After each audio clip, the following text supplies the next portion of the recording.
Risk management is risk management, regardless of where your systems and information are stored.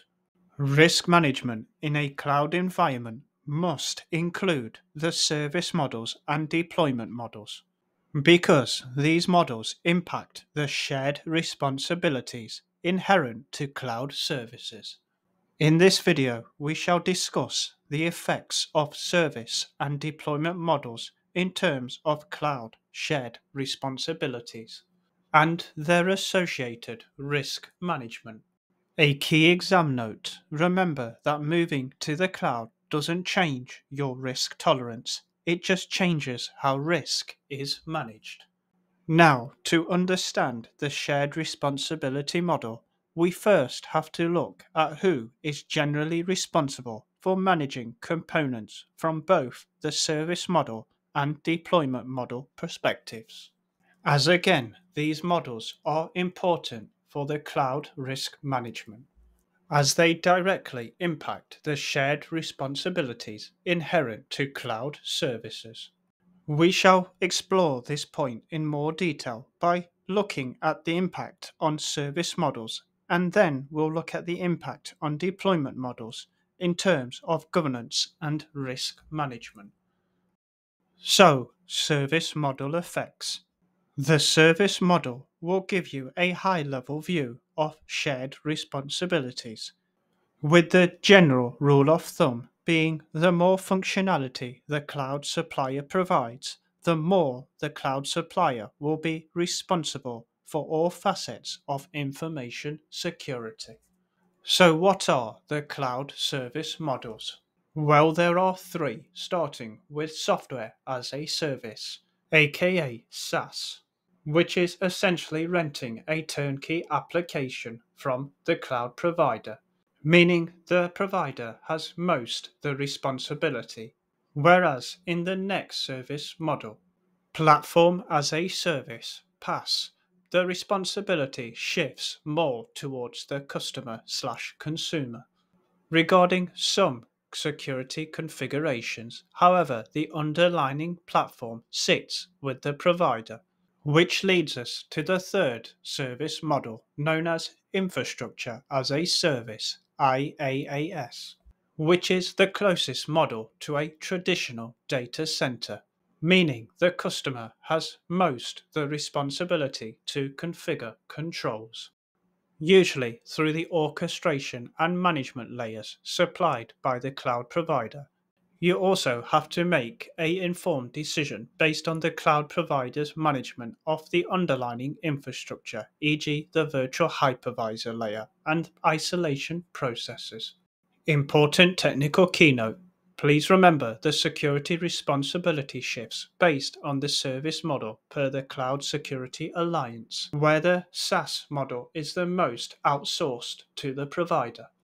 But, keynote, your SaaS provider may be outsourcing to a further PaaS or IaaS vendor, creating not just third parties but fourth and fifth parties, which can further complicate the outsourcing chain.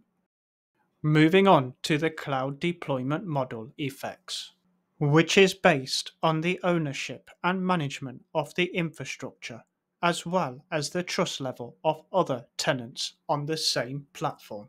The first deployment model is the public cloud, where a third party owns and manages the infrastructure and you manage the application, which may be on a SaaS or PaaS service model. The next deployment type is the private cloud, which can either be one of two private types. Either the provider spins up and manages the private cloud, aka hosted, or you could install the private cloud on-site or on-premise. The key boils down to who manages the infrastructure in the private cloud. The last two deployment models are known as the hybrid and community clouds. The key difference between the two is the user is either connecting to cloud environments or connecting to a cloud environment and a data center. Again, governance strategies will vary depending on the model chosen. And finally, let's discuss some cloud risk management trade-offs and recap what we have learned in this video. There are many factors to consider in cloud deployment models, especially when dealing with public and private clouds. The first being the level of physical control over controls and processes, which in turn may result in greater reliance on contracts, audits, and assessments, due to the lack of direct control, which in turn boils down to accountability, as managing risks is not outsourced. You can only outsource the management of some risks. Therefore, governance of the relationship with the cloud provider must be an ongoing effort, which is generally performed through supplier assessments, which I have linked a previous video in which we went into great detail on the different types. But in terms of risk management, there are two types: risks associated with the use of third-party cloud service providers, and risks associated with the implementation of your systems in the cloud. And some bonus exam key tips, seen in red in the top of the video. In our next video, we shall discuss the legal, contractual, and electronic discovery issues present in a cloud environment. So please be sure you have liked and subscribed, if not already, to this channel to ensure you do not miss the next video. Thank you for watching today's video. I hope you enjoyed the content as much as I enjoyed creating it.